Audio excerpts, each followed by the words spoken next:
Frankie Corrado joining us here for his weekly. No, you're taking. I could use some kind of tune-up. Yeah, we can all use. I'm not even joking. Like this is my little. The kids are napping, so I have a little gym down here in the basement here, and between sets, this is like my 3 driving iron, and I haven't been able to hit this thing for like 2 years, but I love it. Like I love the idea of having a driving iron. So I just between sets like stand here and address the ball and do my takeaway, and then I'll take it with me to go hit it. And it's like I've never held it before, and I so badly want to be able to use this club. And it just sits here the whole time. It's been here for weeks. Every hit I've done, it's been sitting right here. It's the middle of summer. We're working our way to hockey season, but you're a Toronto guy. Are you all in on the Blue Jays? Yeah, 100%. Like, listen, they just played the Rockies, and we know that is just a complete abomination of everything going on there. But the Bats were as hot as they could be. Now they have a pretty good test. Like, they're going to play the Dodgers, the Cubs, and the Rangers. Like, this is going to be the test of, like, can the Bats stay alive? Can the rotation keep going? How does Shane Bieber's, rehab starts continue to go? But like when the big guys are kind of chugging along and doing it, everyone else seems to follow suit. And Bichette's been great, especially with runners in scoring position. Vladdy's been great despite, he just knocked it out of the park a bunch in Colorado. But previous to that, it felt like the long ball wasn't there for him, but he's doing everything else right. The young guys have really stepped up in a big way. It's exciting, man. It's exciting to see where this team's at. All right, so it's the middle of summer. We're leaning in on today's show to these quotes that Elias Pettersson gave a Swedish reporter at the Olympic orientation camp over in Stockholm. Look, you're a former player, Frank. When you hear a guy who doesn't say an awful lot through the regular season, but when he comes out and he says, "I want revenge," and I wasn't there to actually hear the quote, and it was in Swedish, so there's a little translation going on. But when you hear a quote like that, do you think, all right, good for him, he's verbalizing and sort of putting the world on notice, or do you roll your eyes and think, talk is cheap at this time of the year, we need action? I'll give him the benefit of the doubt on this one, and I feel like myself and maybe, there's other people that do give Elias Pettersson generally the benefit of the doubt because he has shown to be such a great player, and we know that's in there. So if he's telling us like this summer he's really taken his training and fitness to this other level, and he's coming back for revenge, and you're right, like that is when I went to go play in Sweden, I would have to, if I wanted to like read the articles that were in like Expressen and all these things, like you would get the words and you're like, that's not quite it, but okay. Like it's the gist of it. Good on him. But now you have to show us, like you're going to have to, the Canucks success. We just talked about the Jays and Bichette and Guerrero leading the way. Like the Canucks success has to start with number 40 and number 43. And whoever's between the pipes after that, like that's kind of the way it's got to be, and he's got to be a leader. And the guy that is looked to on the ice has to be looked to in the gym, in the warm-ups, in the meetings, like all these kind of things. It's not just what you do for the 60 minutes that you play the game. What do you like in practice? Like, how professional are you when you come to the rink and get yourself ready to go? Are you taking your recovery seriously? All these types of things sound really silly to say in a conversation between you and I on August 7th, but in the grand scheme of things during the season, they all add up and become big things, and he's got to lead by example. So if he's doing it now, that's great. He should take ownership of what's going on in the summer, and he should be able to turn what he's doing now, if he's really out for revenge, into grabbing that revenge, that he seeks out come the regular season. When you were a player, how much did you want to hear from the bosses? I know they're sort of limited in what they can say, but how much did you want to hear from them? Here's what we're doing. Here's what we need you to be. Like, how much of that is from above, and how much has to be just your own self-motivation? Like, a little bit, for sure. I never wanted to, and trust me, I was not a player that needed, was in a position that, anyone needs to check in with me. It was more the opposite. Right. I needed to really kind of propel myself and grasp something, which was hard to do. But it was nice, to just know that, okay, checking in on you. how's it going? Where are you at? Is there anything we can do to help? Like, just give us a general update and we'll give you a general update. It's nice to have the communication. I don't think you need it every day. I don't think you need it every week. But, you know, if you're doing every few weeks or once a month, or, you know, just something, just like little checkpoints throughout the summer, you could even do it like if you're, you know, every summer training program has different phases, right? Like some of them are 3 phases, some of them are 4 phases. Like, once a phase, just, you know, how's it going? How was the recovery phase? How's it going with the loading? How's it going with the power? You know, how's it been going on the ice? You know, I think that stuff is good. It just kind of, it reminds you that everyone's kind of watching and everyone's waiting, and a lot of things hinge on you. For a guy like Pettersson, anyways, for other guys, it's nice to know that the organization takes a little bit of initiative to check in and see how you're doing, and it just kind of shows that they care. In your mind, what would represent a bounce back season? If we're just pulling numbers here, this is a guy that struggled last year at 45 points, and we know that he's a better player than that. 102 may end up being an outlier. Like, that may just end up being his career best, and he may have already been there and done that. But if you're pulling a number, what would represent a bounce back season in a full, healthy season for Elias Pettersson? For this year, give me 70-plus points. Like 70 to 75 points. And I think that's on the conservative side of things, but that's based on how poorly things went for him last year.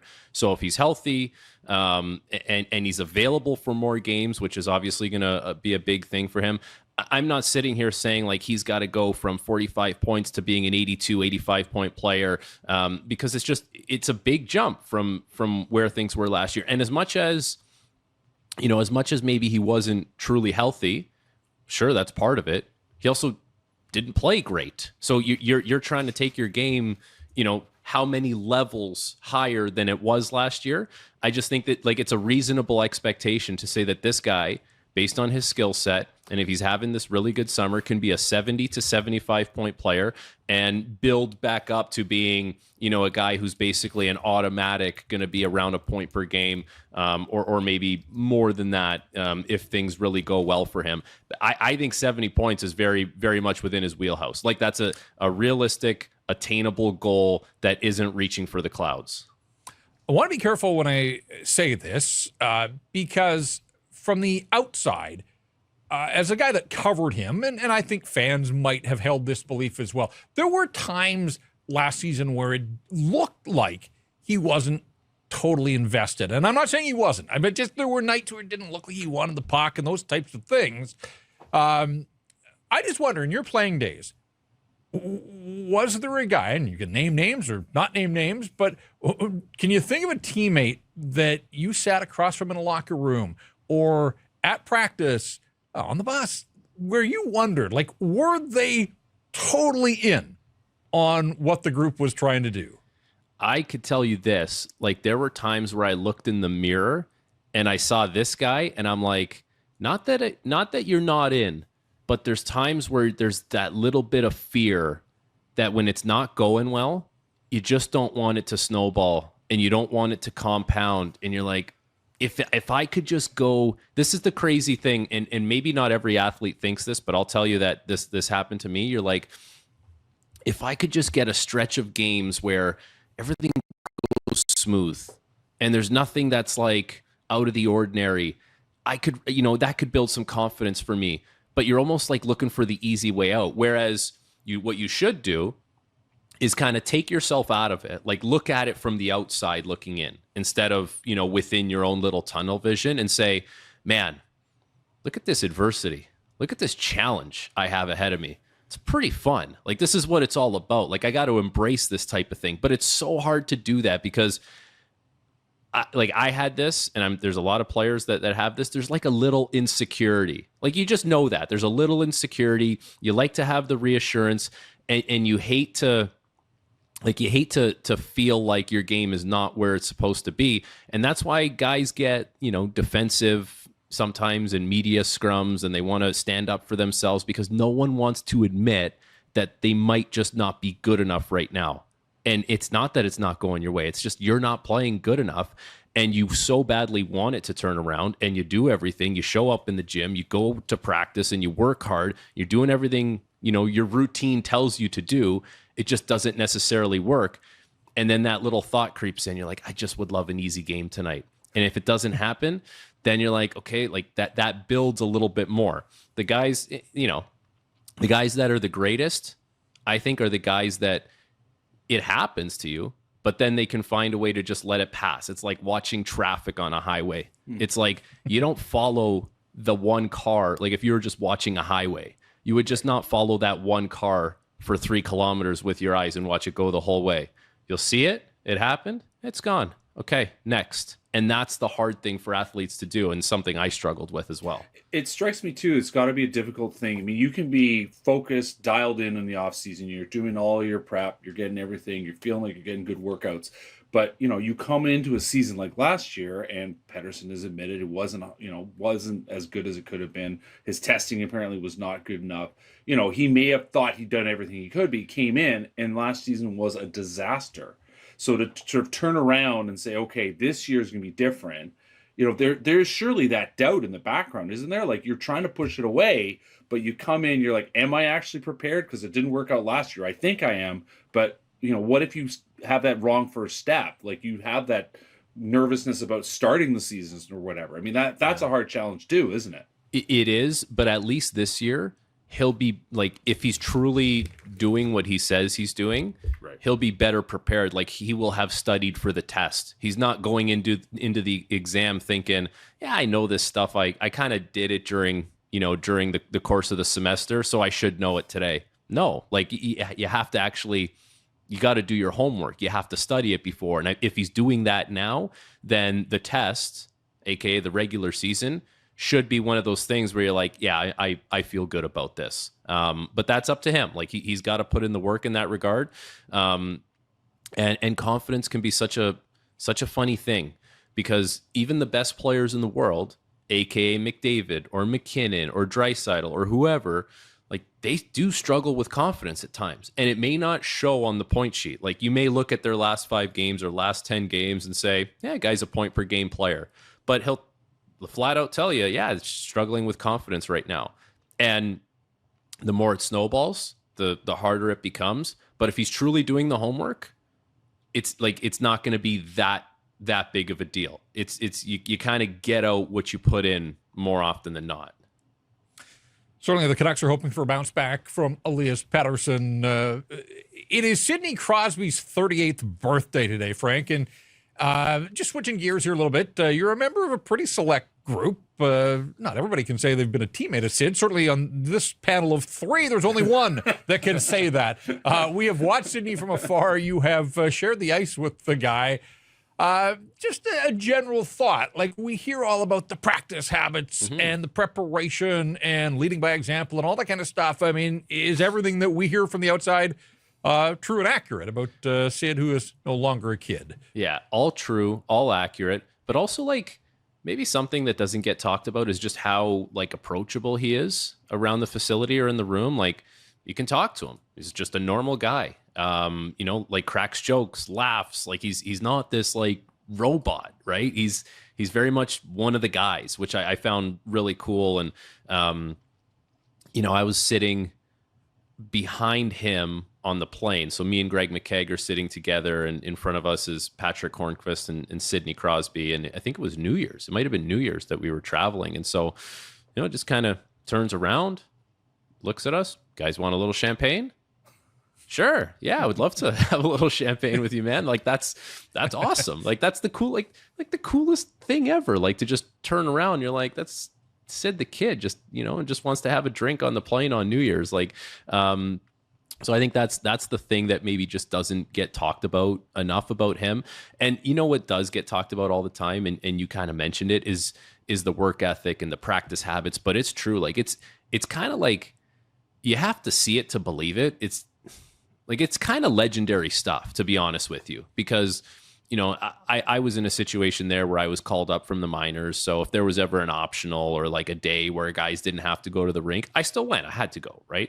And I remember one day walking in and music's going. You can hear like the dumbbells kind of clanking around, barbell clanking around. You're like, what the hell's going on in the gym? And it's like, there's Sid leaking. like with, you know, a barbell on his back, like putting in this workout. I'm like, it's like a weird optional day. And there's like 5 guys at the arena, maybe.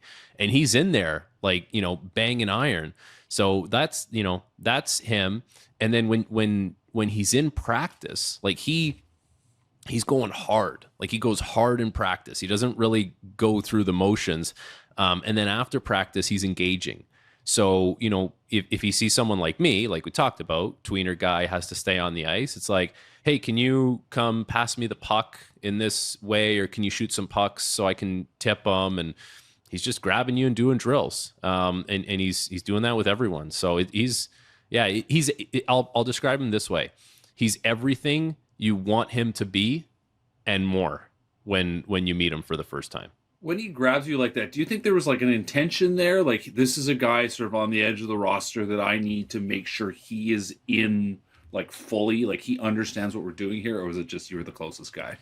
It honestly could be. Like, I wouldn't be surprised, but, you know, like if I think it's also like he just relies on teammates to help push him, right? Like, how does he work on that tip at the side of the net if he doesn't have someone to shoot it there for him? Right? Like, so it's a little bit of both for sure. Right. And no one is ever going to say, actually, I can't, I got to get off the ice. No, if he asks you to shoot some pucks for him, you're probably, well, I could tell you firsthand, like I'm staying on the ice as long as you need to shoot me to shoot pucks for you. No problem. You see any world, Frank, in which he doesn't finish his career as a Penguin and only a Penguin? I mean, there's all this talk about where they are in their cycle and Nate and what a world it would be if he went and joined Nate in Colorado. Canucks wouldn't mind getting their hands on him, probably. But do you see any world where he decides to move on? A small chance. It's ultimately up to him, right? Like sure. he really drives the bus when it comes to that. There's going to be no shortage of teams that would want him, even at this point in his career. Like, he's still an unbelievable player, one of the best players in the league. And if you ask guys around the league, like the internal view of him from players, I think would be higher than the external view from media members and fans, because I think players can appreciate the subtleties about his game still a little bit more from when you're out there and playing against him. The team that, you know, I never bought like, just got to go to Colorado.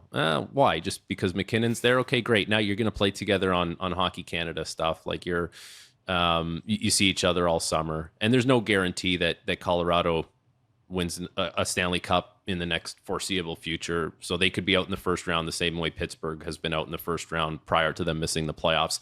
The one that I think would be interesting, and I think I've said it here before too, is Montreal, just because that was the team that he kind of grew up cheering for, and it's the Mecca, it's the Bell Center. And if there was one team that he was going to maybe just want to see what it's like, somewhere else on his way out, that's the one that I think makes the most sense. But I'm still thinking like it's a slimmer chance, and it's really entirely up to him. Like if he wakes up every day and he says, I just want to be a Penguin, it's just going to be a Penguin. If that ever happens and he says, I want to see something else, like we'll see if it ever gets there. But I think things would have to go quite poorly in Pittsburgh for that to happen. Now, at the same time, though, if things go bad enough in Pittsburgh, does Gavin McKenna enter? And then does Sidney Crosby all of a sudden turn it from Lemieux to Crosby to McKenna and then say, see you later, I did my service here and I'll go out in that way? Like that, I don't know. Like that's where we're at now in the landscape of things. Well, I said earlier that Frankie was a member of a select club just by being Sid's teammate. Getting Sid pouring champagne on New Year's Eve at 37,000 feet, that's an even more select club. So I like that story. And just as we wrap things up here, I was thinking to myself, to sort of bring it full circle, you got that driving iron handy there again? Yeah, it's right here. Yeah. So you know what you need? You need Colorado Rockies pitching to throw you golf balls. That's what I need, 100%. And you can just tee off. Look at this thing. So badly, I want to be a driving iron guy. Like, I got the nice shaft in here too, man. It's just, I don't know. I might just be a hybrid guy, and there's no shame in that. No, you're right. A few weeks left in August, so you still got some time. And then, of course, after Labor Day, it ramps up, and then it's hockey season again. So hopefully you'll get the driving iron figured out. We'll see if Elias Pettersson is true in his vow to seek revenge on the National Hockey League. Always great to get you on the program. Matt and Blake will be back next week, so you can catch up with those two guys. But appreciate you doing this today, Frankie. Okay, fellas. Nice catching up. We'll talk soon. See you, bud. Frank Corrado from TSN joining us here on St. Harris and Price.